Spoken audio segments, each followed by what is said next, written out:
नमस्कार। आप देख रहे हैं दैनिक सवेरा और मैं हूं आपके साथ सुनील शर्मा और हम भाजपा ऑफिस में मौजूद हैं और हमारे साथ पूर्व मंत्री और मौजूदा विधायक विधानसभा क्षेत्र रामगढ़ के डॉक्टर देवेंद्र कुमार मन्याल जी हैं और उनके साथ जो आज की चर्चा है वो रामगढ़ के विकास को लेकर है। और हाल ही में ये डिलिमिटेशन के बाद ये न्यूली ये कॉन्स्टिट्यूंसी बनी है। पहले ये विजयपुर के साथ विजयपुर और रामगढ़ एक ही थे, लेकिन अब ये अलग है और रामगढ़ क्षेत्र के लोगों को अब अपने विधायक से काफी उम्मीदें हैं। इन सब बातों पर चर्चा करते हैं यहाँ के जो विधायक हैं डॉक्टर देवेंद्र कुमार मन्याल जी। सर, अभी ये हाल ही में ये न्यूली कॉन्स्टिट्यूंसी बनी है और आप यहाँ के विधायक चुन के आए हैं, तो लोगों को काफी उम्मीदें हैं, क्या कहेंगे? देखिए सुनील जी, डीलिमिटेशन के अंदर न्यूली कार्व्ड आउट ये कॉन्स्टिट्यूंसी है जिसमें कुछ हिस्सा विजयपुर कॉन्स्टिट्यूंसी का है और कुछ सांबा और कुछ हीरानगर का, और ये प्योरली बॉर्डर कॉन्स्टिट्यूंसी है।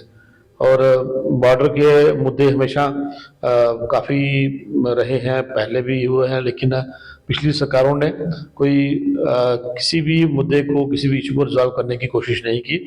भारतीय जनता पार्टी की तरफ से जब ये कॉन्स्टिट्यूंसी बनी तो अभी जो 2024 में हमारे विधानसभा चुनाव हुए उसमें भारतीय जनता पार्टी को इसमें जीत मिली। और खास करके आदरणीय प्रधानमंत्री मोदी जी का हमेशा प्रयास रहा है कि बॉर्डर पे जो लोग हैं उनके इश्यूज को रिजॉल्व किया जाए। और मुख्यतः जहाँ पर डिस्प्लेस्ड लोग हैं, वेस्ट पाकिस्तानी रिफ्यूजीज हैं, उनके साथ साथ लोकल लोग भी हैं। और बॉर्डर की सबसे बड़ी समस्या जो गोलीबारी की समस्या है उस पर कहीं ना कहीं अंकुश लगा है मोदी जी की सरकार आने के बाद। वो पिछले 10-11 साल में डेवलपमेंट हुई है, चाहे कनेक्टिविटी की बात है, चाहे पानी की बात है, सड़कों की बात है, और भी जो इनको इश्यूज है उनको काफ़ी हद तक रिजॉल्व करने की कोशिश की गई है। लेकिन कहीं ना कहीं कुछ ऐसे इश्यूज होते हैं जो आपका एक चुना हुआ नुमाइंदा ही पब्लिक की बात सुन के उसको सरकार तक पहुंचा सकता है। तो आज आदरणीय हमारे मुख्यमंत्री उमर साहब ने एक वर्चुअल बैठक रखी थी डिस्ट्रिक्ट ऑफिस कॉम्प्लेक्स में, जिसमें तीनों ऑनरेबल विधायक और हमारे डीडीसी चेयरपर्सन और जिला के हमारे सभी अधिकारी वहां मौजूद थे। कुछ समय पूर्व मुख्यमंत्री यहाँ खुद आए थे और उन्होंने एक फिजिकल बैठक रखी थी जिसमें हम तीनों एमएलए और डीडीसी चेयरपर्सन और बाकी सभी लोग थे। उसमें जिले की बात की गई और अलग अलग कॉन्स्टिट्यूंसी के जो मुख्य मुद्दे थे उन पर बात की गई। लेकिन आज की बैठक में प्रधानमंत्री अपने मुख्यमंत्री जी ने विशेष तौर पर यह कहा कि मैं इस मार्च के महीने में बजट पेश करने वाला हूं और बजट के अंदर किन चीजों को रिफ्लेक्ट किया जाए, किन इश्यूज को लेकर बात की जाए और कौन कौन से काम है जिले के या असेंबली कॉन्स्टिट्यूंसी के जो प्रायोरिटी पे किए जाए, उनको लेके मैं आपके पास आया हूं। तो आप लोगों ने जो पिछले 10 साल में 10 महीने में 10 दिन में एक्सरसाइज की है कि जो डीसी सांबा ने हमें कहा था कि आप अपने इश्यूज हमारे तक पहुंचाएं, उसमें बड़े बड़े प्रोजेक्ट हैं। 3 करोड़ से लेके नीचे तक 50 लाख तक के हमने बड़े बड़े काम इसमें रखे हैं।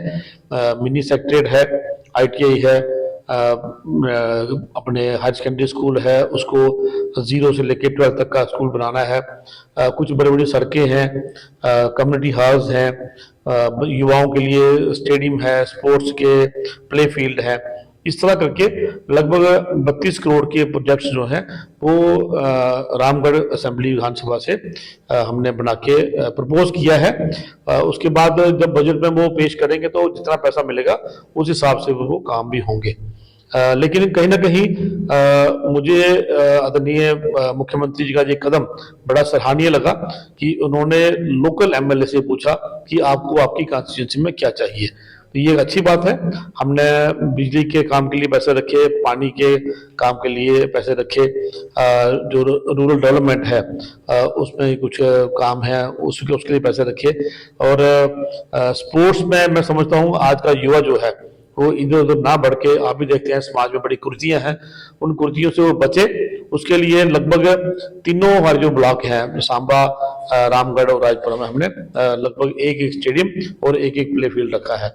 और भी बहुत सारी बड़ी लंबी लिस्ट है, वो अभी कहना थोड़ा कठिन होगा, लेकिन मैंने कोशिश की है कि जो हमें 30-32 करोड़ रुपए का एक प्लान बनाने के लिए कहा गया था, वो सभी वर्गों को और सभी कैटेगरीज को, तीनों ब्लॉक्स को, सांबा, रामगढ़, राजपुरा को मद्देनजर रखते हुए हमने वो बनाकर दिया है। तो आदरणीय उमर साहब का ये कहना था कि मैं पूरी कोशिश करूंगा कि आपके सारे काम जो है, जो आपने दिए हैं, इनको बजट में शामिल करके इस साल के अंत में, अगर हम कहें तो 1 अप्रैल 2025 से 31 मार्च 2026 तक का एक साल रहता है, इस दौरान ये काम जो है वो पूरे हो जाए।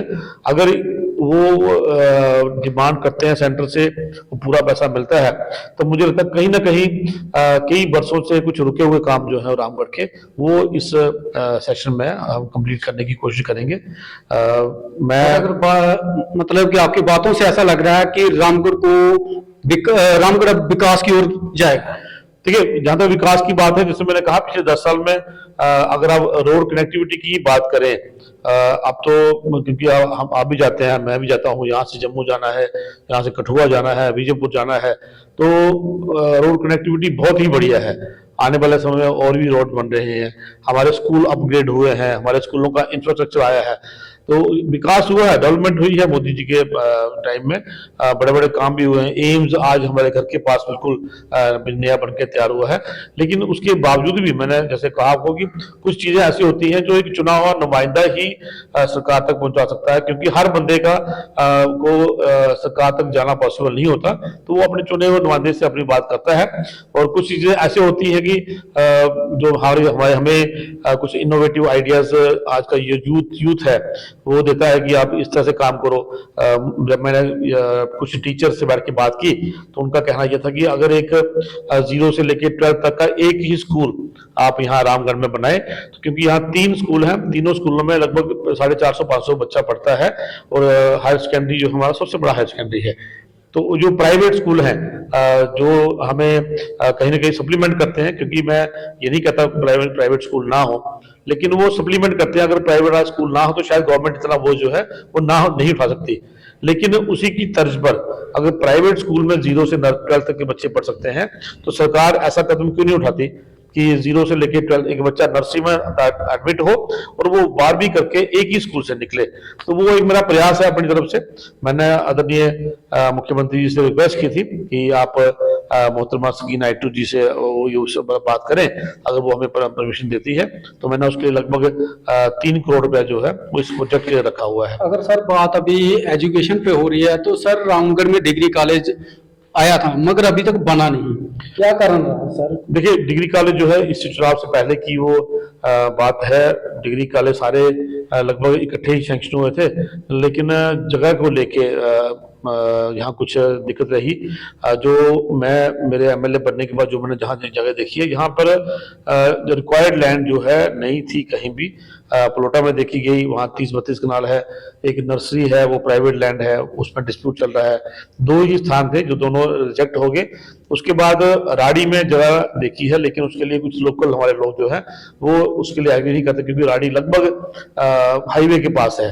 तो रामगढ़ का जो बॉर्डर का एरिया है, उन लोगों के साथ उनको लगता है कहीं ना कहीं बेईमानी हो जाएगी कि रामगढ़ में बनने वाला कॉलेज अगर राड़ी में बनेगा तो वो रामगढ़ नहीं हुआ, वो लगभग हाईवे पे बनेगा। हम कोशिश कर रहे हैं कोई एक सेंटर पॉइंट जहां पर राड़ी राड़ा के लोग और यहाँ अवताल तक जो हमारी लास्ट पंचायत है, चामलाल तक के लोग जो हैं वो आसानी से हमारे बच्चे बच्चियां आ सके।